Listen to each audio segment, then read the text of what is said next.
DanMachi's new episode has revealed a lot. If you haven't seen it, this episode went over the continuation of Belle, Ryu, and Mia's fight, how overpowered Ottar is, why not only Hedin but also Hogni betrayed Freya, and a lot more, so sit back and relax as we go over everything that happened in Season 5, Episode 14.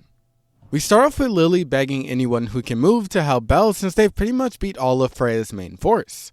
Ottar was one of the only ones left that they needed to defeat, but everyone was exhausted. On Belle's side, there were only a few people left since most of them ended up getting beaten, but a big reason for why they were winning in the first place was because of Hedin. I bring him up because he not only played a huge role last episode, but we also see exactly why he decided to betray Freya in his conversation with Hogni.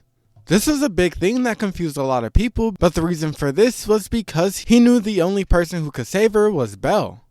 While he wished from the bottom of his heart that it was him instead, he knew they were unable to truly save her since they worshipped her, saying she needed to be freed from the shackles of goddesshood like she freed him from becoming king.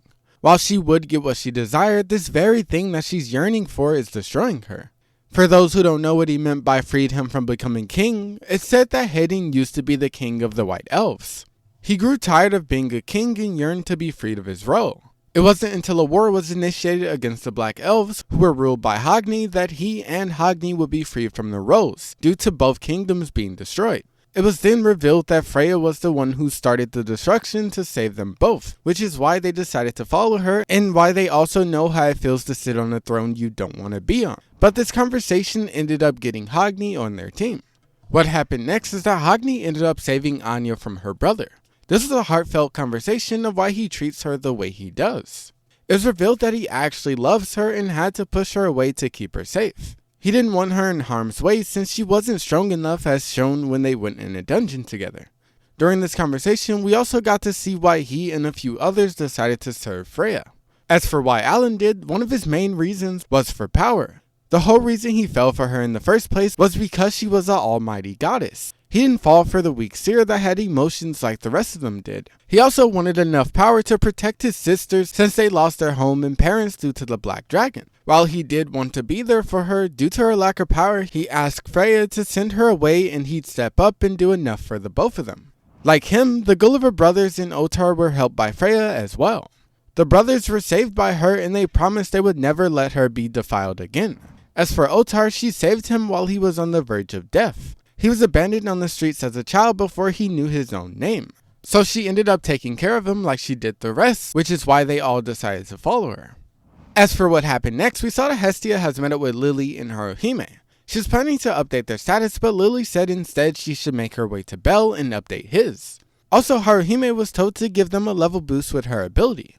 If you don't remember, her ability is Uchide no Kozuchi. It's a rare ability that's able to boost a person's level one higher than it really is. This is extremely good on someone like Belle, especially since his stats are so high that he's always in the upper ranks of people on his level. So this might make him strong enough to fight Ottar. That's why both of them started to make their way towards Belle, but now as for what was going on in the battle, it wasn't looking good. Even though the three of them were working together, Ottar was simply too strong. They could barely keep up, and he also uses ability Hildisvini, which coats his weapon in a golden light and greatly amplifies the power of his attack. This magic was so strong that if they hadn't barely dodged it, it would have been over. It was truly bad news, especially since he could launch multiple. But right before he was about to land one, Hedin joined the fray. He ended up saving them by redirecting the blast, and joined the fight against Ottar. Unlike them, he had a strategy in mind to help them win, but first he had to ask Ottar a question. What he wanted to confirm was whether or not Ottar knew of the betrayal he was staging, because unlike the others, Ottar declined his request to train Belle.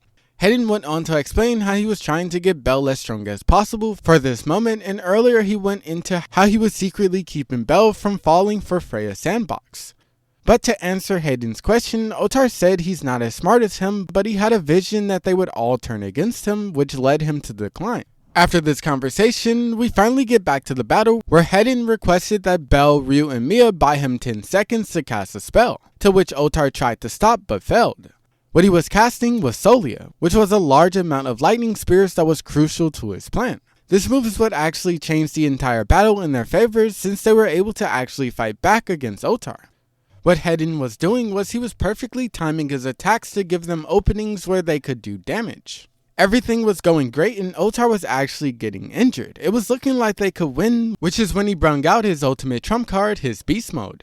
This ability lets him unleash his wild instincts and power, making him way stronger and violent. With this ability, he completely turned the battle back in his favor, crushing every single one of them with ease. This battle was insane and we'll get to see the rest next week, but the last thing that happened in this episode was Hedin getting back up and asking how does what he's doing look to Ottar, to which he answered unbecoming since he could have made a better plan than this. Hedin answered he could have ended the war game by just plucking Freya's feather, but he knew it would change nothing.